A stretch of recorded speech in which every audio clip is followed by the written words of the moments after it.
नमस्ते to all. कैसे हैं आप सभी? बढ़िया। जो ये जो टॉपिक आपके लिए लेकर आई इम्पोर्टेंट टॉपिक है टीजीटी इंग्लिश का 2013 का।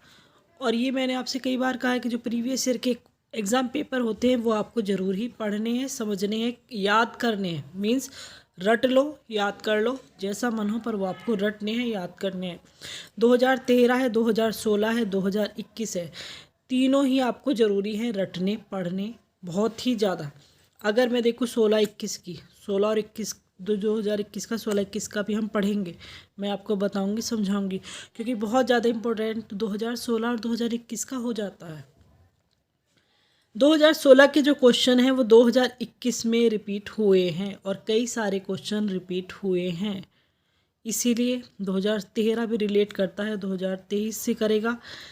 तो इम्पोर्टेंट यहाँ पर 4-5 साल के हो जाएंगे आपके लिए, जो आपको पढ़ने हैं, समझने हैं, रटने हैं, कैसे भी करने। अपनी एक सीट जो आप गवर्नमेंट सीट है वो आपको लेनी है, वो आपको जाने नहीं देनी कि ऐसे ही वो चली जाएगी। टीजीटी की मैंने वीडियो जो डाल रही हूँ वो किसी जो विलियम शेक्सपियर की है, जॉन मिल्टन की, किसी की भी है। जो वीडियोज़ मैंने छोटी छोटी डाली हुई हैं, एक प्लेलिस्ट है प्रॉपर जो रिलेटेड है लिटरेचर वाली, जो प्लेलिस्ट है मेरी, उसमें से आप सारे क्वेश्चन अगर उनको भी पढ़ लेंगे तो वहीं से आता है। ऐसा कुछ अलग नहीं आता है कि आप ये कहने लगे कि पता नहीं कहाँ से नई कोई चीज़ आएगी।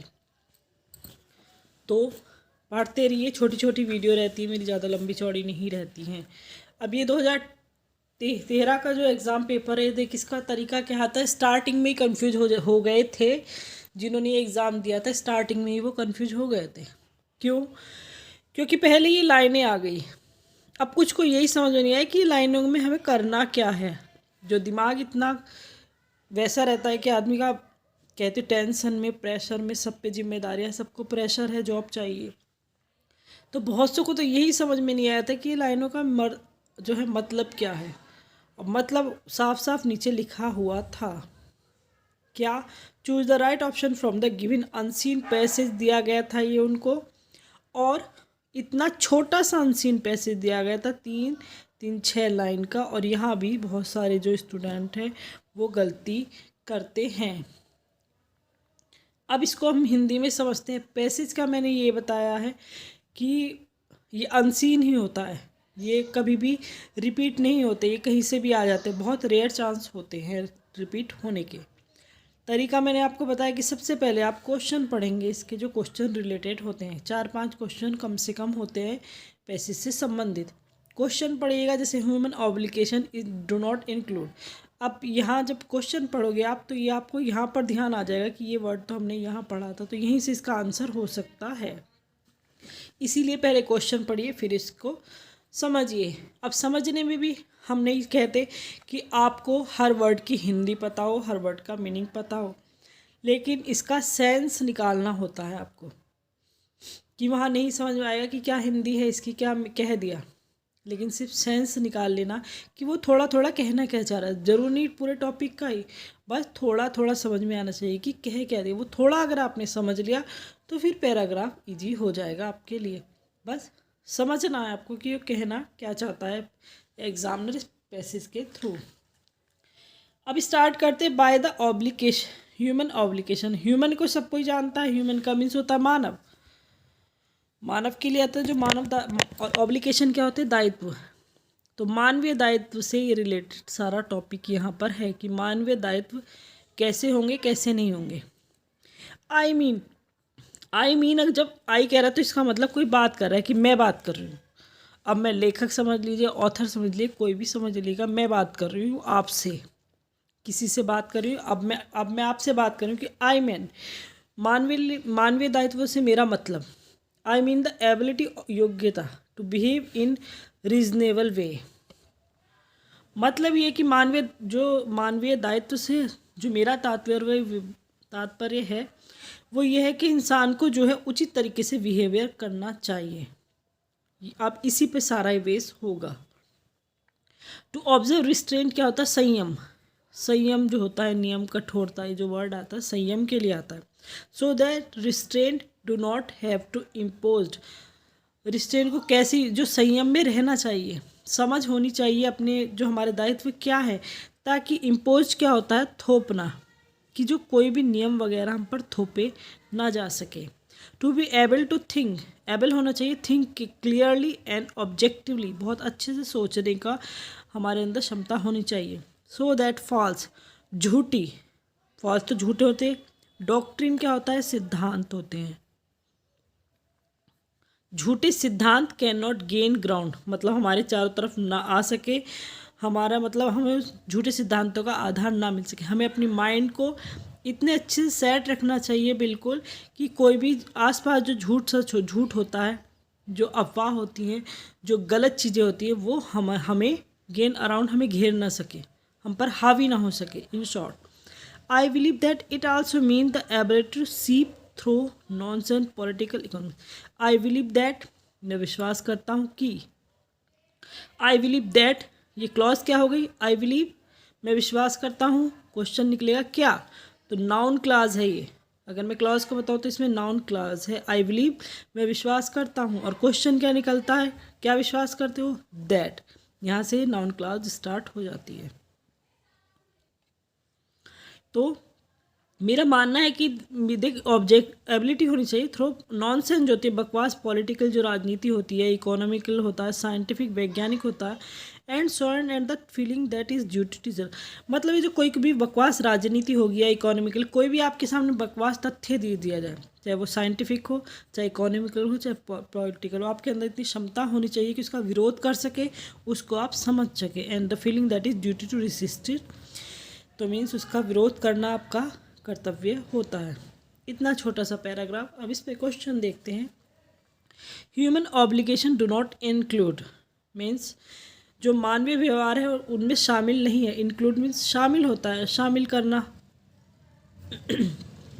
तो मानवीय व्यवहार में क्या शामिल नहीं किया जाना चाहिए, तो एक्वायरिंग नॉलेज, तो इधर उधर की जो इकट्ठी कर लेते हैं। Next question, if one does not observe restrain, मतलब ऑब्जर्व नहीं करता, संयम को नहीं, नियमित कठोरता को ऑब्जर्व नहीं करता, तो ऑप्शन हमारा 4 सही हो रहा। पीपल विल सी, पीपल देखेंगे, टू इट, इसको देखेंगे, दैट वन बिहेव्स इरेस्पॉन्सिबली, क्योंकि दूसरा जो है, कोई वन किसी के लिए भी आ सकता है, रेस्पॉन्सिबल तरीके से दायित्व को अपने पूरा कर रहा है। When one does not think clearly and objectively, जब कोई थिंक क्लियरली ऑब्जेक्टिवली नहीं सोचता है, तो one tends to believe in the wrong things में, मतलब अगर आप अपना माइंड क्लियरली यूज नहीं करेंगे, ऑब्जेक्टिवली नहीं सोचेंगे, तो क्या करेंगे, रॉन्ग थिंग्स में आप बिलीव करना शुरू कर देंगे, जैसा किसी ने कह दिया वैसे ही आप मान लेंगे। It is one's duty to resist, क्या ड्यूटी है सबकी, इरिजिनल आइडिया को रेसिस्ट करने की। Next, in the passage the author is primarily concern with, किससे प्राइमरी कंसर्न कर रहा हूँ, the scientific point of view से। अब इकोनॉमिकल पॉलिटिकल इन्होंने दिया नहीं है, यहाँ पर ही 4-5 थे। अब आपके लिटरेचर के क्वेश्चन स्टार्ट हो गए हैं।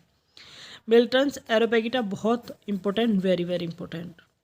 एरोपेगिटा कंसर्न विद, क्या दिखाया, एरोपेगिटा जो मिल्टन का है, जॉन मिल्टन का, तो उसमें लिबर्टी ऑफ प्रेस के बारे में समझे, बेस किस चीज़ पर है, ये वाली जो इनकी ये वर्क है, ये प्रेस से रिलेटेड है, लिबर्टी ऑफ प्रेस से रिलेटेड, याद रखना है, बहुत इंपॉर्टेंट है।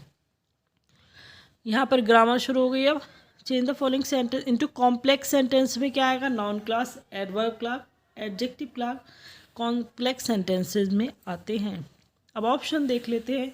इफ़ वाले यहाँ पर हैं, ऑप्शन 2 सही हो रहा है, सीधा सीधा इसी को देखते हैं। If he had not signed, यहाँ ये दे रखा आपको एग्जाम्पल कि इसको जो है कॉम्प्लेक्स सेंटेंस में चेंज करना है आपको। ही हैड टू साइन और टू बी एक्सिक्यूटेड, तो जब हैड है ये पास्ट इंडेफिनिट में है, ये भी पास्ट में हुआ, तो इफ़ तो लगेगा ही हमारा।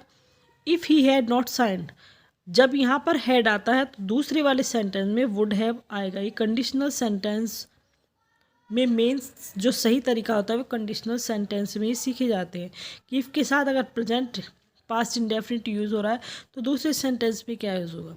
अगर हैड यूज़ हो रहा है तो दूसरे सेंटेंस में, जब 2 सेंटेंस जुड़े होते हैं दूसरे में क्या होगा। तो कंडीशनल सेंटेंस जो इम्पोर्टेंटली आपको पढ़ने होंगे और बहुत ही ज़रूरी हैं, क्योंकि सबसे ज़्यादा अगर पूछे जाते हैं तो कंडीशनल सेंटेंस पूछे जाते हैं। Find out the misspelled word, तो सीधा सीधा डिलेमा पढ़ा हुआ होगा आपका। ये मीन्स डिफ़िकल्ट सिचुएशन और प्रॉब्लम को कहा जाता है ये स्पेलिंग, और ये भी बहुत इम्पोर्टेंट है। हु हैज़ रिटन सिमलाइन, किसने लिखा है? वेरी इजी, विलियम शेक्सपियर का है। यूफेनी, इजी, क्या होता है यूफेनी? प्लीजेंट साउंड को कहा जाता है, प्लीजेंट साउंड को कहा जाता है जो अच्छी लगे कानों में सुनने में। पेसिव वॉइस में चेंज कर आ सा आई सा, तो पास्ट इंडेफिनिट का टेंस है। Him opening the door the box, तो ही, सॉरी ये नहीं होगा, ही वाज सीन, जब पास्ट इंडेफिनिट का सीन है, सॉरी टेंस है, तो वाज वर्ब का यूज़ होगा प्लस थर्ड फॉर्म का यूज़ होता है। पेसिव में जाएंगे तो he was seen opening the box by me, लिखना ज़रूरी नहीं होता। ये छोटी क्लासेस के लिए बाय का यूज जो होता है, स्पेशली जो होता है, ये छोटी क्लासेस तक ही अच्छा लगता है। लेकिन जब इसको स्पीकिंग में करते हैं कि इंग्लिश स्पीकिंग कोर्स आप कर रहे हैं या फिर आप हाई लेवल का कोई एग्ज़ाम दे रहे हैं, कंपटीशन एग्ज़ाम, तो फिर बाय मी ये लगाना कोई ज़रूरी नहीं होता है, और ये ज़्यादातर दिए भी नहीं जाते हैं। जो एग्ज़ाम होते हैं कंपटीशन वाले, इसमें बाई का यूज़ दिया भी नहीं जाता। पर आपको क्या मीन जब समझनी है कि सेकंड फॉर्म दी गई है, तो सेकंड फॉर्म जब होती है तो हमें वाज वर्ब का यूज़ करना होता है प्लस थर्ड फॉर्म का यूज़ करना होता है। Elsinore in Denmark, Denmark is the scene in Shakespeare play which, तो डेनमार्क कहाँ पर? हेमलेट से संबंधित है। हेमलेट का पूरा नाम ही क्या है?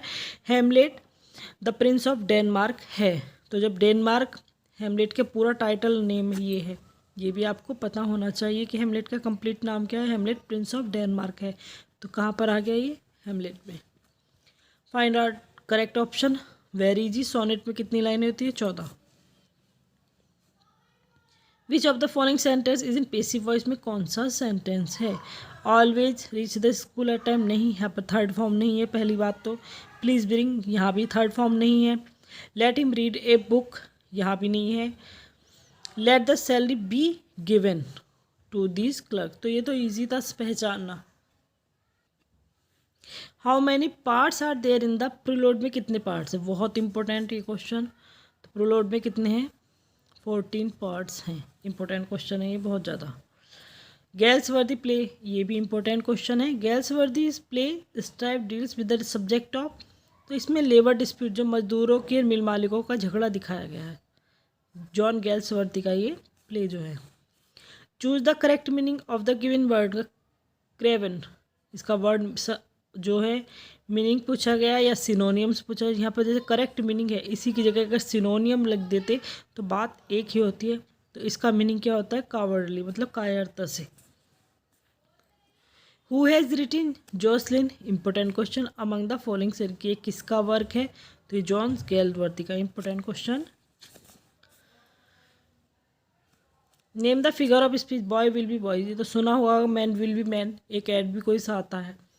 तो अब देख लीजिएगा, एपिग्राम है, एक सुक्ति के लिए आता है, सुक्ति जो कह देते हैं, हिंदी में सुक्ति होती है। Complete the sentence, commas, commas क्या है? ए मैस्क्यू को भी बोला जाता है, दोनों ही रिलेटेड हैं एक दूसरे से। और इस कॉमस पे भी एक क्वेश्चन बनता है जो आता है क्या? The masque of Comus is written by John Milton. इसको जो पूछ लिया जाता है, ये पूछ लिया जाता है कि लिखा किसने है, तो किसने लिखा है? जॉन मिल्टन ने। कब? 1634 में। पूरा इंपॉर्टेंट इसके लिए है। Turn the following to indirect speech, means narration जो बोलते हो आप, नरेशन जो होती है। तो do you write a good hand, do you write a good hand, he said that, है नहीं। डू यू, अच्छा ये इंट्रोगेटिव वाला क्वेश्चन है, इंट्रोगेटिव वर्ड से शुरू हो रहा है, मतलब हेल्पिंग वर्ब से शुरू हो रहा है, तो फिर आस्क्ड का यूज़ करेंगे, पूछने का। He asked whether I wrote a good hand, ये तो आपको सीखनी पड़ेंगी। लेकिन डायरेक्ट इनडायरेक्ट का तरीका भी वैसे ही होता है जैसे एक्टिव पेसिव का होता है, कि डू है तो फिर यहाँ पर क्या यूज़ करिए? पास्ट में चला जाएगा, जो है इनडायरेक्ट वाली फॉर्म जो पास्ट में चली जाएगी। डू की जगह जैसे सेकंड फॉर्म होगी, इस की जगह वाज यूज होगा। तो इसका भी एक फॉर्मूला होता है, ट्रिक होती है डायरेक्ट इनडायरेक्ट का। तो उस फॉर्मूला ट्रिक तरीके से ही कहीं ना कहीं जो है 90% ईजी हो जाते हैं। फिर हमारा 10% वर्क करता है कि हम इसको उलट पुलट कैसे करते हैं, इसको लिखना कैसे होता है कि क्या आएगा, कैसे यूज़ किया जाएगा। Fill in the gap with an appropriate word, यहाँ पर भरना है, सीधे सीधे प्रीपोजिशन यहाँ पर आपको भरनी है। I am badly in need of, need के साथ ऑफ वर्ड ज़्यादातर जो प्रीपोजिशन यूज़ की जाती है। Milton be complaint very easy question कि जॉन मिल्टन थे किस एज में जाकर जो उनकी आंखों की रोशनी चली गई थी, तो 44 साल के जब थे, 44 ईयर के थे वे। Find out which part of the sentence has an error, error किस पार्ट में एरर है चारों में से। आर यू लिव्ड अलोन और मैरिड, नो एरर। तो ऑप्शन हमारा सेकंड वाला है, because are you living alone, are के साथ हेल्पिंग वर्ब ING वाली यूज होती है, ING वाली यूज होती है। आर यू लिविंग अलोन और married, no error, sorry no error नहीं है, सेकंड वाले में एरर है। In which play Shakespeare does Adam, Adam कौन से प्ले में शेक्सपियर के अपेयर हुआ है या कैरेक्टर है, तो ये किसका है, एज यू लाइक इट का ये कैरेक्टर है। बहुत कम पूछा जाता है ये क्वेश्चन वैसे। Complete the sentence with correct option given below. She gave him, he wanted, she gave him, उसने दिया, उसे दिया जो वो चाहता था, तो व्हाट ही वांटेड, जो वो चाहता था। Next I fill in the gap, I set preposition भरनी है। यहाँ पर देखिए कहीं भी प्रीपोजिशन लिखा हुआ नहीं है कि प्रीपोजिशन भरनी है, पर आपको प्रीपोजिशन ही भरनी है कि चार ऑप्शन ही, चारों प्रीपोजिशन ही है specially. I will sit my desk to do my lesson, तो I will sit at my desk, मैं अपनी डेस्क पर बैठूँगा। और अगर उसमें ऑन आ जाता, अपॉन आ जाता, ऑन टू आ जाता, तो वो मैंने आपको पढ़ाया हुआ तो सब कुछ है, खैर पढ़ाया हुआ सब कुछ है मेरा, छोटी छोटी वीडियो में मैं इम्पोर्टेंट सारा आपको पढ़ा चुकी हूँ। फिर in the gap with an appropriate preposition यहाँ दे रखा है कि Volpone fell a victim his own greed, to his own greed. Volpone fell victim, victim बना या हुआ अपनी ही गलती, अपने लालच की वजह से, तो two. Find out which part of sentence error है, किस पार्ट में, तो even though the shirt is rather expensive but I wish to purchase if with my own money, मुझे तो दिखाई भी कम देने लगा है शायद। तो इवन दो जब दे रखा है तो बट का फिर यूज़ नहीं होता है, तो यहाँ पर बट जो है वो गलत होता है, ऑप्शन 2 जो है गलत है। कंप्लीट द सेंटेंस, डर्ग मीन्स क्या होता है, ए सॉन्ग ऑफ ग्रीफ, जो एक दुखद गीत होते हैं, शोक गीत होते हैं, वो डर्ग बोले जाते हैं।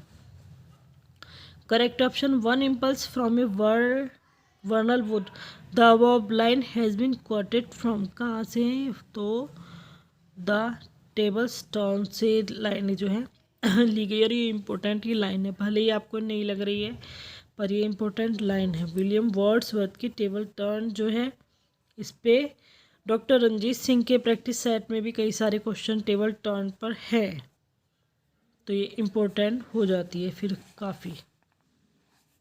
People have tried their best to provoke the flood victims. Find out the correct antonym पूछ लिया, अब इसका जो वर्ड है इसका एंटोनियम पूछ लिया, मतलब पर्यायवाची पूछ लिया है। तो प्रोवोक क्या होता है, किसी को भड़काना, जो कहते हैं कि भड़का दे, उसने प्रोवोक किया उसको, किसी को भड़काना, जाहिर सी बात, सीधा सा अर्थ प्रोवोक होता है भड़काना। अब वहीं जो पैसिफाई क्या होता है, किसी को शांत करना, किसी के दिमाग को शांत करना, किसी को समझाना। Milton paradise lost, important question, consist of कितनी है, 12 में। अब 14 में और 12 में कंफ्यूज नहीं होना, वहाँ 14 थी या 12, अरे ज़्यादातर क्वेश्चन ये दोनों एक साथ ही आते हैं। पहला क्वेश्चन में 14 थी प्रीलूड में, अब यहाँ पर क्या है, पैराडाइज लॉस्ट आ गया है। तो दोनों क्वेश्चन ज़्यादातर एक ही प्रैक्टिस सेट में, एक ही एग्ज़ाम पेपर में दिए जाते हैं, या दोनों साथ में ही दे देंगे, जिससे कन्फ्यूज, और बहुत कन्फ्यूज होते हैं इसलिए आप ध्यान रखेंगे पैराडाइज लॉस्ट में 12 बुक्स हैं। सेलेक्ट द करेक्ट ऑप्शन यहाँ पर समझना है, सेलेक्ट करना है चारों। A milk, a fly in milk, fly in the milk, fly in milk, a fly in the milk. तो fly in the milk, there was a fly in the milk. In the क्या हुआ कि बिल्कुल उसके अंदर मतलब दूध में गिर गई थी, वही थी सेम। इन द, ये द कैप जो है, और एक मक्खी थी, वो आना जरूरी है यहाँ पर, आर्टिकल ए आना जरूरी है, तो ये वाला तो वैसे ही गलत हो जाता है। ए फ्लाई इन द मिल्क मतलब दूध में मक्खी थी, गिरी हुई मक्खी थी, उसके अंदर जो मक्खी थी। इनटू भी आ जाता तो इनटू वाला सही होता। How smart you are, he said, ये इनडायरेक्ट है या नरेशन है, तो ही सेड, ही, फिर हाउ स्मार्ट, ये एक्सक्लेमेशन वाला सेंटेंस है जो साइन वाला होता है। विस्मयादि बोधक वाला सेंटेंस है, he exclaim that he was very smart, ये पॉजिटिव में सेंटेंस फिर बनता है ऑप्शन 2। कंप्लीट द सेंटेंस ओटेवा राइमा, बहुत बहुत बहुत इंपॉर्टेंट क्वेश्चन। ओटावा राइमा में कितनी लाइनें होती है, 8 लाइनें होती है, बस इतना याद, और ये याम्बिक पेंटामीटर में लिखा होता है, तो याद रखेंगे इसको, इम्पोर्टेंट है। Who is the writer of history of Britain, important question है ये। John Milton, William Wordsworth. Writer of history of Britain के जो ऑथर कौन है, विलियम वर्ड्सवर्थ। नहीं, वर्ड्सवर्थ तो नहीं है, जॉन मिल्टन ने अनफिनिश्ड है, कंप्लीट नहीं की थी। एक ऑथर R.G. ग्रैंट है, वो हिस्ट्री ऑफ ब्रिटेन एंड ग्रैंडलैंड के हैं, आयरलैंड के हैं। कंफ्यूजिंग है थोड़ा क्वेश्चन। विलियम वर्ड्सवर्थ की तो ये नहीं है, विलियम वर्ड्सवर्थ की तो ये नहीं है, जॉन मिल्टन की ही है ये, पर अनफिनिश्ड थी। नहीं, जॉन मिल्टन इसका सही होगा, ऑप्शन 3 गलत हो रहा है। In which country is the story of Othello set, very important question. Othello की जो वर्क है, प्ले है विलियम शेक्सपियर का, तो वो कहाँ पर, कौन सी कंट्री में दर्शाया गया है, तो वेनिस। इसकी भी मैंने आपको अलग से वीडियो दी थी सारे इनकी प्लेस की। Find out the correct proverb, proverb कहावत होती है, करेक्ट वाली ढूंढिए। तो डायमंड कट्स डायमंड वाली जो है एक कहावत है, डायमंड हीरा हीरे को काटता है, जैसे लोहा लोहे को काटता है, हीरा हीरे को काटता है, तो ये वाली कहावत है, ना कि गोल्ड को, हीरा गोल्ड को नहीं काटता, आयरन को नहीं काटता। Find out the which part of the sentence has error, कौन से पार्ट में है, तो if I am you, if I, तो ये स्टार्टिंग में ही गलत हो रहा है, इफ़ आई एम यू नहीं होता, इफ़ आई वर यू हो सकता है, I would have seen to you नहीं, गलत, आई एम नहीं यूज़ होगा, पहला ही पार्ट इसका गलत है, दिखा नहीं आपको। Find out the part of the sentence and error, कौन से पार्ट में है, इफ़ आई एम यू नहीं होता है क्योंकि पास्ट का सेंटेंस है वैसे भी, और आई के साथ वर हो सकता है, अदरवाइज एम इस तरह से यूज नहीं होगा क्योंकि पास्ट में कंडीशनल सेंटेंस है। Next, what does the idiom, जो मुहावरा स्मेल ए रैट, बहुत इम्पोर्टेंट है ये। स्मेल ए रैट को एक चीज़ समझिएगा, यहाँ पर इन्होंने ये क्यों कर रखा है, टू हैव रीजन, ये तो यही पहला वाला ही सही होना चाहिए, फिर गलत क्यों किया इन्होंने,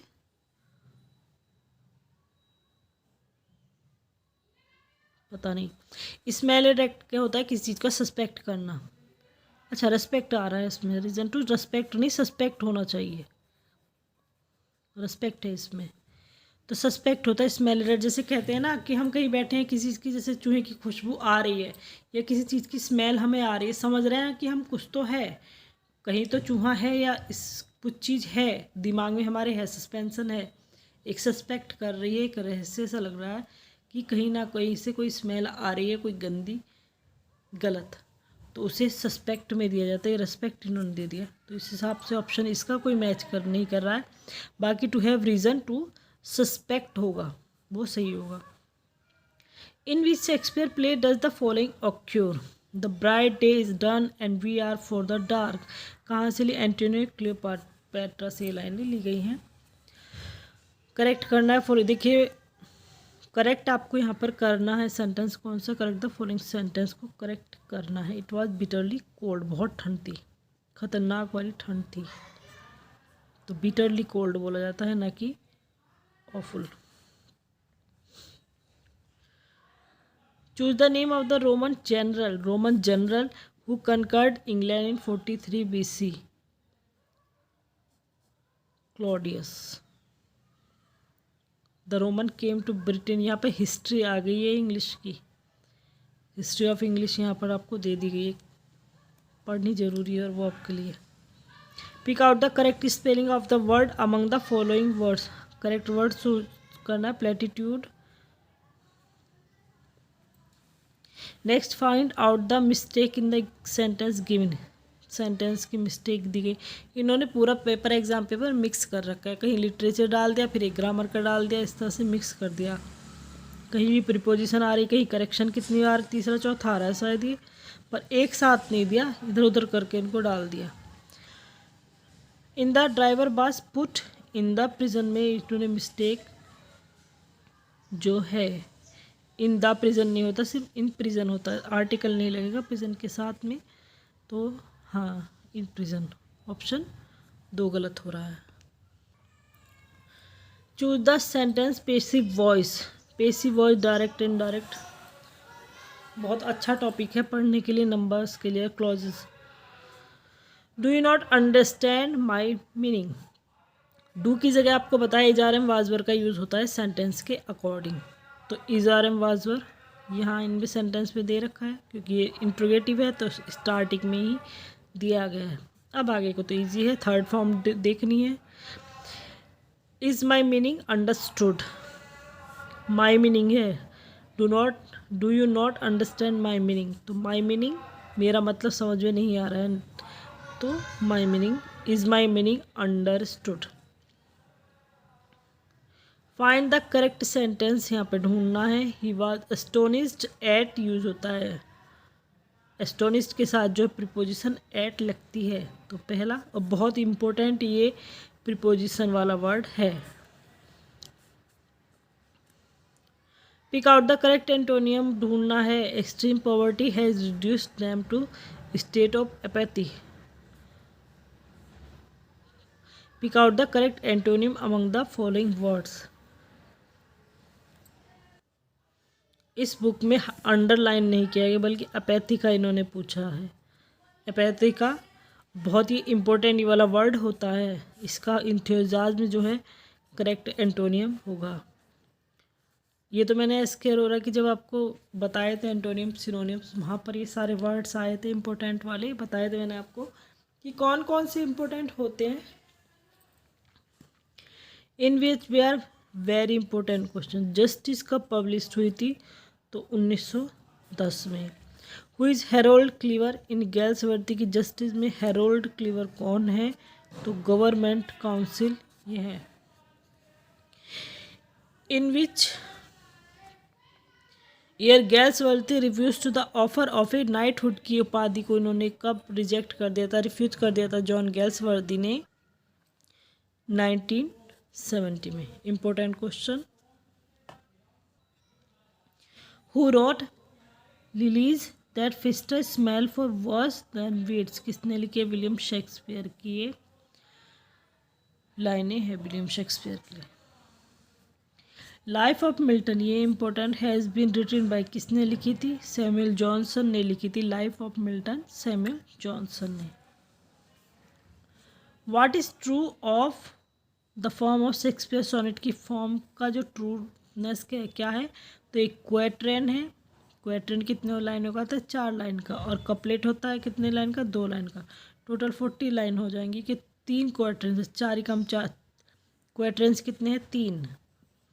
ऐसे भी क्वेश्चन आ जाते हैं कितने के, ये तो 3 तो लिखा ही हुआ है, तो 3 है, और इसमें 4 लाइनें होती है, 4 तिया 12 और 2 कपलेट, 2 14 लाइनें।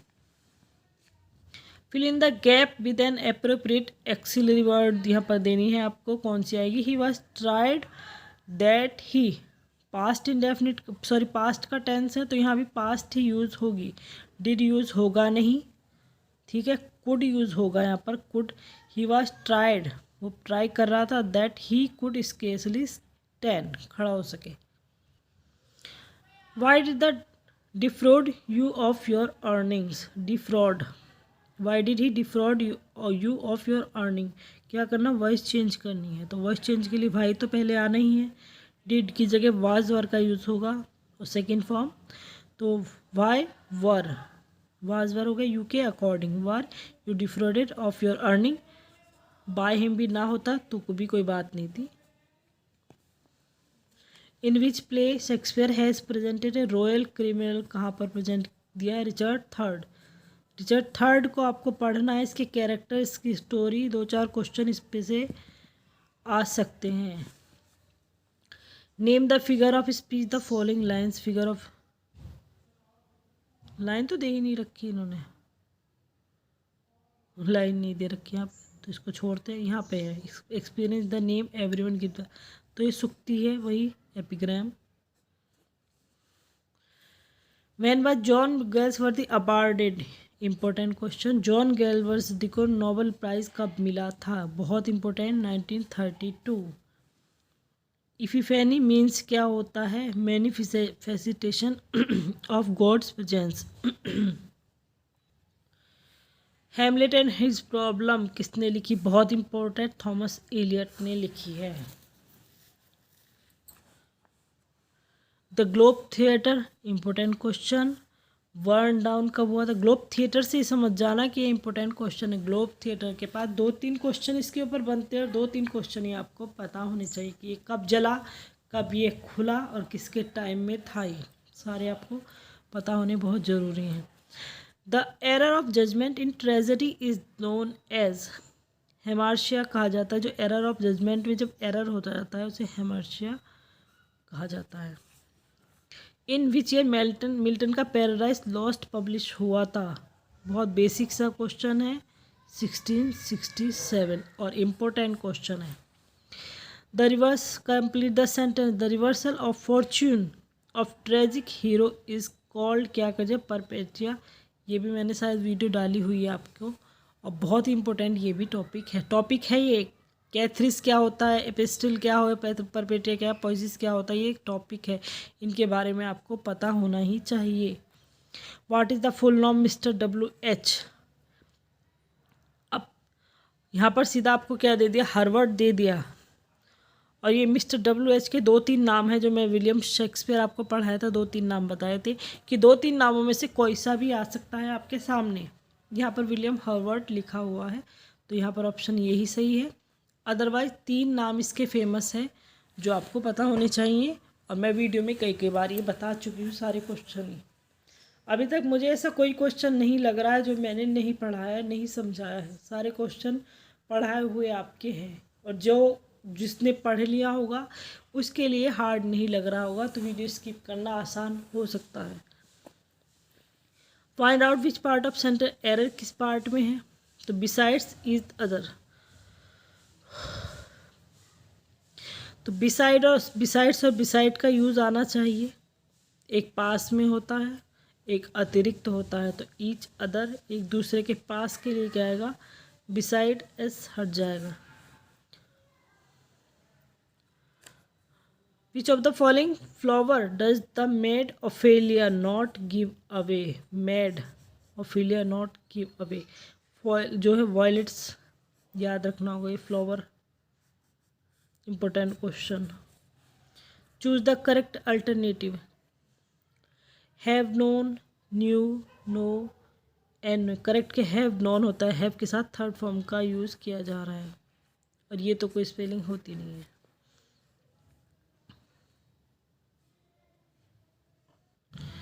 ये तो सेकंड फॉर्म में है, और सेंटेंस इन्होंने एक तरह से यहाँ पर दिया नहीं, यहाँ पर दे रखा है, have non himself since childhood, तो टाइम दे रखा है। हु रोट मेटाफिक्सन किसने लिखा है, पैट्रिका वो, नया नाम आपके लिए, नया नाम है ये। कम दाओ मॉर्टल ब्रेथ, इसीलिए मैं कहती हूँ कि हिस्ट्री आपको पढ़नी है, थोड़ा थोड़ा मैंने कई सारे ऑथर आपको बताए हैं, जैसे डेरिडा है, इनके बारे में आपको पता होना चाहिए, ये बहुत इंपॉर्टेंट, ये ऑथर इससे रिलेटेड नहीं है, ये मैं बता रही हूँ कि अलग से ये हैं, बहुत इंपॉर्टेंट ऑथर है, इनके बारे में आपको पता होना ज़रूरी है। अलग से पढ़िए, नेट से पढ़िए, गूगल से पढ़िए, पर इनके बारे में बताया मैंने है। जब मैंने डॉक्टर रंजीत सिंह के प्रैक्टिस सेट पढ़ाए थे तो वहाँ पर ये नाम आया था और मैंने इनका सारा जो है आपको बता दिया था इनके बारे में, मेन सारे पॉइंट्स, तो चाहे उसे देख लीजिएगा। Come the mortal wretch with the sharp teeth this knot इंस्टिकेट in which book do the outlines. ये आपको रेयरली मिल, और ये मैंने बता चुकी हूँ जब मैंने क्वेश्चन बताए थे आपको कौन सी वीडियो में, तो याद भी नहीं। तो ये कहाँ से, क्लियोपेट्रा की लाइनें हैं। The title of the play justice is, ये तो ये इरोनिकल है, इसमें इरोनी दी गई है। जस्टिस जो प्ले है इरोनी दी गई है, न्याय के ऊपर ही पूरा प्ले है और कोर्ट वगैरह का इसमें सारा चल रहा है। पढ़ना है, स्टोरी पढ़नी है, कैरेक्टर्स के पढ़ने हैं, जस्टिस के ऊपर सबसे ज़्यादा क्वेश्चन आते हैं, तो पूरा आपको पढ़ना होगा। ये सारे क्वेश्चन मेरे पढ़ाए हुए हैं, आपको समझाए हुए हैं, तो अब इन्हें जल्दी जल्दी इस प्रैक्टिस सेट को कर लेते हैं। हाउ मैनी सोनेट्स, तो ये तो ईजी है। डार्क लेडी को कितने सोनेट एड्रेस किए, 28। How many sonnets are WH को, कितना ईजी क्वेश्चन है ये, कितना ईजी पेपर है अगर देखा जाए तो 126 मिस्टर WH को डेडिकेट किए गए हैं। What is the meaning of plagiarism, का मीनिंग क्या होता है, लिटरेरी थेफ्ट, जो चुरा लेता है किसी के, जो लिटरेरी साहित्य को चोरी कर लेता है, साहित्य किताब वगैरह जो भी है। Milton's poetic style is generally regarded as grand style, इनका माना गया है। इन विच ईयर मिल्टन्स लेसिडास का जो लिखा गया था, तो सीधा 1637। Easy. Who invented and popularize the phrase poetic justice, सारे क्वेश्चन ईजी आ रहे हैं, ऐसा कोई सा नहीं है जो मैंने नहीं आपको पढ़ाया हो, ना समझाया हो डिटेल में। शेक्सपियर रिटन हिस्टोरिकल प्लेज, यहाँ पर डाउट है, कोई सा भी नहीं, क्योंकि इन्होंने जो 10 लिखे थे, तो कोई सा ऑप्शन सही नहीं होगा, 10 वाला सही होगा।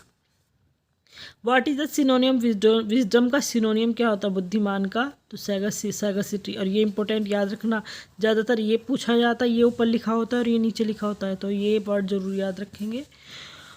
व्हाट इज बैरोक्यू, तो क्या है, एक स्टाइल है। ए लिरिक क्या है, ए short poem in which the poet expresses his या हर इंटेंस पर्सनल फीलिंग को जब वो एक्सप्रेस करते हैं गाकर लिरिक्स में। Complete sentence, the island Pharisees has been written by, किसने लिखा है, तो गेल्सवर्दी का है। पढ़ा भी नहीं होगा आपने, कुछ लोगों ने तो पढ़ा भी नहीं होगा, ये है किसका, गेल्सवर्दी का है। Find out the correct spelling of the word, कौन सी स्पेलिंग करेक्ट है, ये रही। ये मैंने आपको हिंदी सहित सिनोनियम एंटोनियम सब इसके बताए आपको। Complete the sentence, justice shows problem of English legal system की है, वेरी वेरी इंपॉर्टेंट क्वेश्चन, और ये क्वेश्चन भी इंपॉर्टेंट है। Fill in the gap with an appropriate preposition भरनी है। देवर स्टेटमेंट एक्स्टम्ड के साथ टू का यूज़ किया जाता है। To the management, to great affairs, who is known. Fourth which किसके कहा है, लेडी मैकबेथ को कहा गया, कहाँ है, ये रही। ये मैकबेथ का प्ले है, 3 विचेज है उसमें, और चौथी विच लेडी मैकबेथ को कहा गया है। सारे क्वेश्चन ईजी हैं अब तक। Mohan said alas I am undone, Mohan exclaimed करता है sadly that he was undone. Important है ये भी, इस तरह के ज़्यादातर आते ही हैं। रीअरेंज द सेंटेंस को रीअरेंज करना, यहाँ पर आपके लिए जो है कि सेंटेंस को रीअरेंज करके पहले कौन सी लाइन आएगी, दूसरी कौन सी आएगी, तीसरी कौन सा आएगी। तो पी वाली पहले आ रही कहाँ है, ओनली टाइम विल टेल, दूसरा ऑप्शन इसमें सही हो रहा है, PRQS। Fill in the gap with an appropriate conjunction, जोड़ना है प्रिपरेशन, तो since you wish it it shall be done, जब तक, since. What is meaning of phrase, to count upon, count upon word को जो मैंने बताया, इसका तरीका फ्रेज का मैंने बताया। वीडियो कोई देखता नहीं है तो पता भी क्या चलेगा, वीडियो अगर मेरी सही से देखी जाए तो ये चीज़ें बहुत आसान हो जाएंगी। तो ऑप्शन क्या है, to depend upon. Complete the sentence with correct option. Frailty बहुत बहुत बहुत बहुत इंपॉर्टेंट, फिगर ऑफ स्पीच में भी ये आ जाता है। Frailty Dai name is women, this remark is made by, किसने कहा, हेमलेट ने कहा। ये यहाँ नहीं आएगा तो आपको फिगर ऑफ स्पीच में आ जाएगा, तो बहुत इंपॉर्टेंट है। Choose the correct option. Little we see in nature that is ours. Nature की बात कर रही है तो फिर जाहिर सी बात है कौन आएगा, विलियम वर्ड्सवर्थ आएगा। तो किसकी लाइन है, विलियम वर्ड्सवर्थ ऑथर है, और कहाँ से, the world is too much with us, और ऑथर ये रहा, देखो William Wordsworth. Transformation the sentence, exclamatory sentence, ये एक्सक्लेमेटरी सेंटेंस को असर्शन यानी कथन में असर्टिव सेंटेंस में आपको चेंज करना है। तो if only I had come 1 hour earlier, I wish I had come only 1 hour earlier, 1 घंटे पहले आता है, काश में। Who is the right of recluse, very important question, William Wordsworth. Aesthetics means क्या होता है, ब्यूटी, इंपॉर्टेंट है ये भी। वेयर वाज वर्ड्सवर्थ बॉर्न, कब, very important question, cooker mouth, important है बहुत ज़्यादा। Who is the right of descriptive sketches, very important, William Wordsworth. सारे इंपॉर्टेंट लग रहा है इसके, तो आए हुए क्वेश्चन नहीं है ये, वैसे भी इंपॉर्टेंट है कि इनका कोई भरोसा नहीं है कब आ जाए, ज़्यादातर पूछे जाने वाले क्वेश्चन से। किंग लियर हैड कितनी बेटियाँ थी, किंग लियर के तो 3 बेटियाँ थी, कहाँ गई, ये रही। When was the first complete, और इसमें जो हीरोइन थी उसका नाम आपको पता होना चाहिए, कौन थी हीरोइन, बता सकता है कोई, नहीं बता सकते क्योंकि वीडियो मेरी कंप्लीट कोई देखता ही नहीं है। When was the first complete collection of Shakespeare's play known as the first folio कब पब्लिश हुए थे, कैसे कैसे किस, सीधा सा क्वेश्चन पूछ रहा था, the first folio William Shakespeare का कब पब्लिश हुआ, और कैसे पूछ लिया इतना लंबा, तो कंफ्यूज नहीं होना है। इसी चीज़ को मैं आपको बताती हूँ, 1623 में, और इसका 1600 उल्टा 1632 में दूसरा हुआ था, 23 को उल्टा करना है आपको। टेक और टेक दो लिप अवे द अब लाइन अक्यूर्स कहाँ से ली गई है, तो मेजर फॉर मेजर से लाइनें ली गई हैं। Fill in the gap, the public are question, question के साथ अगेंस्ट वर्ड यूज होगा, पिक पॉकेट से के जो है पब्लिक ने। वेरी इंपॉर्टेंट क्वेश्चन है, व्हाट इज असाइड, क्या होता है, तो aside addressed in word that the other actor are not suppose to hear, मतलब जब कोई इंसान असाइड अकेले में बात करता है ना, ज़्यादातर जो ये नाटक चलते हैं, हीरोइन के सीरियल चलते हैं ये स्टार प्लस वगैरह पर, ज़्यादातर हीरोइन हो या जो दूसरा कैरेक्टर हो, मन ही मन में जो बोल लेते हैं आपस में, अकेले अकेले जो बोलते हैं वो असाइड ही होता है कि खुद से ही बात कर रहे हैं। Who is Hamlet's beloved, very important, main सीधे सीधे हीरोइन कौन थी हेमलेट की, Ophelia. Who has written Peter Bell, बहुत बहुत इंपॉर्टेंट, विलियम वर्ड्सवर्थ की है। The term novel was taken from the Italian word novella. Important question है सारे ही आपके लिए। Wordsworth has expressed his view on transmigration of the soul in his poem में कौन सी सोल क्या है, ऑटी डोटी में उन्होंने एक्सप्रेस किया है ट्रांसमिग्रेशन जो होता है ऑफ सोल का, तो ऑटी ड्यूटी में उन्होंने एक्सप्रेस किया है। सारे क्वेश्चन सारी चीज़ें आपकी पढ़ी हुई है, अगर मेरी वीडियो आप देखते हैं, जो देख रहा है कोई एक भी देख रहा है ना, तो वो कहीं ना कहीं मैं पक्का श्योर हूँ कि वो टीजीटी कहते हैं ना फाड़ के रख देगा सही में बताऊँ मैं तो। Fill in the gap, Galsworthy famous play the silver box deals, silver box में क्या डील्स किया गई है, तो इन इक्वलिटी ऑफ पावर। सारे गेल्सवर्थ के जो प्लेज हैं वो सोशल सामाजिक परेशानियों पर ज़्यादा लिखे हुए हैं, तो उसी से आपको डील करना होगा। सीधे लेबर वाला तो just. Who consider romanticism liberalism it literature, किसने कंसिडर किया है, 110 वाला क्वेश्चन। यहाँ पर जो चार ही ऑप्शन में कंफ्यूज थे, या गलत था या फिर ऑब्जेक्शन उठा, क्योंकि सही आंसर विक्टर ह्यूगो डिफाइंस, ये भी विक्टर ह्यूगो के बारे में मैंने आपको बताया है। 2-4 पॉइंट्स इनके, कौन सा वर्क इंपॉर्टेंट है, कौन सा सन इंपॉर्टेंट है, इनके लिए सारी लाइनें आपको बताइए। इस हिसाब से जो डॉक्टर रंजीत सिंह का प्रैक्टिस सेट है बहुत इंपॉर्टेंट हो जाता है, लेकिन उसमें डाउट्स भी आ रहे हैं, तो इस चीज़ को, मेरा तो कोई वीडियो देखता नहीं है, इस तरह की वीडियो जब मैं डाली कोई देखना पसंद नहीं करा, तो मैं तो कन्फ्यूज हो गई कि मुझे डालना क्या है। अब तो जो समझ में आ रहा है, जो सही लग रहा है, वो मैं चीज़ें डालती जा रही हूँ। अदरवाइज डॉक्टर रंजीत सिंह के प्रैक्टिस सेट की अगर आप डाउट्स वाले जो ऑप्शन क्वेश्चन है, कोई डाउट्स भी है उसमें गलत भी दे रखे हैं, वो आपको कोई क्लियर कर दे, समझा दे, तो बहुत अच्छा प्रैक्टिस है डॉक्टर रंजीत सिंह का है। व्हाट इज सॉलिट्यूड क्या होता है? सेम वही बात होती है कि जब actor secret thought lit uttered aloud, मतलब जब आपस में ही हम बात करते हैं ना, आदत होती है इंसानों को, वही चीज़ सॉलिट्यूड होती है, अकेले में। What does could be the tragic flaw Hamlet में क्या है? What could be the tragic flaw in Hamlet में ट्रेजिक फ्लो क्या था? Novel Oedipus complex. None of these आएगा क्योंकि वो खुद ही अपनी समस्या को ज़्यादा खुद ही था। यहाँ पर ये एक्सप्लेन भी है शायद। Shakespeare tragic hero Hamlet fatal flaw his free to act immediate, हाँ, to kill Claudius his uncle and murder of his father. Fatal flaw ये था कि उसने बहुत जल्दबाजी करी थी। ये तो स्टोरी कई बार आपने सुन ली है, पढ़ ली है। Fill in the blank with an appropriate preposition. She is ignorant of, ignorant of, ignore of का यूज़ किया जाता है इग्नोरेंट की। ये वर्ड आपको ऐसे नहीं कि आपको मिलाने पड़े कुछ, ये कुछ वर्ड्स होते हैं, ज़्यादातर ये वर्ड्स होते हैं जिनके साथ लिखा होता है। बुक आपके पास ग्रामर की होगी तो लिखा होता है सीधे सीधे कि इसके साथ ऑफ का ही यूज़ होगा, तो याद भी करने पड़ते हैं आपको। Who asked how many children has lady Macbeth? बहुत इंपॉर्टेंट क्वेश्चन एल्सी नाइट्स ने पूछा था कि लेडी मैकबेथ के बच्चे कितने हैं, क्योंकि पूरे प्ले में पता ही नहीं चला, झगड़ा हो रहा है, सब चीज़ हो रही है। रूथ इम्पोर्टेंट विलियम वर्ड्सवर्थ ने लिखा है। Transformation the following sentence into exclamatory sentence में आपको करना, एक्सक्लेमेटरी होते हैं जिसमें आश्चर्य होगा। What an unhappy life he did. He leads a most unhappy life. उसकी लाइफ जो थी अनहैप्पी थी, लीड की उसने, तो what an unhappy life he leads बेचारा। Who revised King Lear so that Cordelia could marry Edgar at the end? तो नेहन TET, एक नया क्वेश्चन आपके लिए होगा ये, पर मैं इसको पढ़ा चुकी हूँ क्योंकि किंग लियर की स्टोरी में आपको बता चुकी हूँ, तो वहाँ पर ये सारे नाम आए हुए हैं। Choose the correct verb.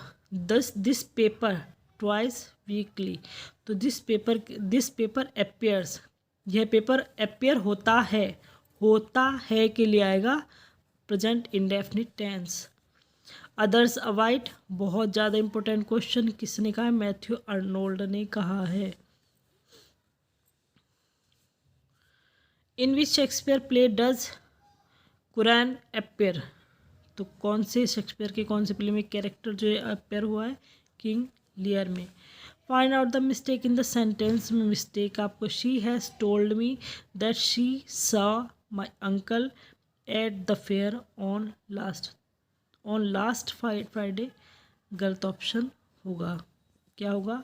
At the fair last Friday आएगा सीधा सीधा। ऑन का अर्थ मैं आपको बता चुकी हूँ, ऑन अपॉन, ऑन टू का, तो यहाँ पर बैठाना नहीं है किसी के ऊपर। और देखो क्लॉज कौन सी होगी? सी टोल्ड मी दैट, उसने मुझसे कहा, क्या कहा? तो नाउन क्लॉज यहाँ पर होगी। What kind the work is Samson agonist? Important question है, कैसा वर्क है ये? तो वर्स प्ले है ये।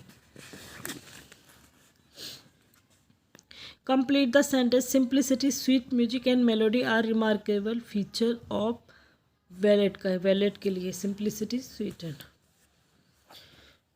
Fill in the blank with correct option given below. His wish is tantamount to a command.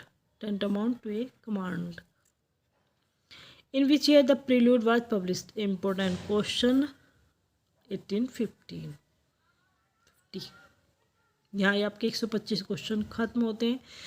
I can hope only कि आपने पूरी वीडियो देखी है। अगर आपने देखी है तो बहुत अच्छे क्वेश्चन मैंने आपको बताया। एक बहुत आसान पेपर ये है, अगर आप ऑनेस्टली जो वीडियो डाल रही हूँ वो देख रहे हैं तो बहुत एक आसान पेपर होगा ये, हार्ड नहीं है। तो प्लीज़ देखिएगा। टारगेट हमारा यही रहता है कि सक्सेस आप कर लीजिए, अपनी जो एक सीट है उसको अचीव करिएगा। भगवान आपकी इच्छाएं पूरी करे ऊपर वाला। अपनी मेहनत करते रहिएगा और सक्सेस मिल जाएगी, क्योंकि जैसे मैं मेहनत कर रही हूँ, देखिए यूट्यूब पे मैं ही एक अच्छा खासा मोटिवेशन हूँ, एग्जाम्पल हूँ कि भले मेरे पे 1 व्यूअर है, 2 व्यूअर है, 3 व्यूअर है, पर मैंने अभी तक हार नहीं मानी और ना मैं मानूंगी। ठीक है, तो चलिए, यहाँ तक आपके लिए इम्पोर्टेंट क्वेश्चन है, ज़रूरी क्वेश्चन है, सक्सेस आपको मिल जाए अच्छी बात है।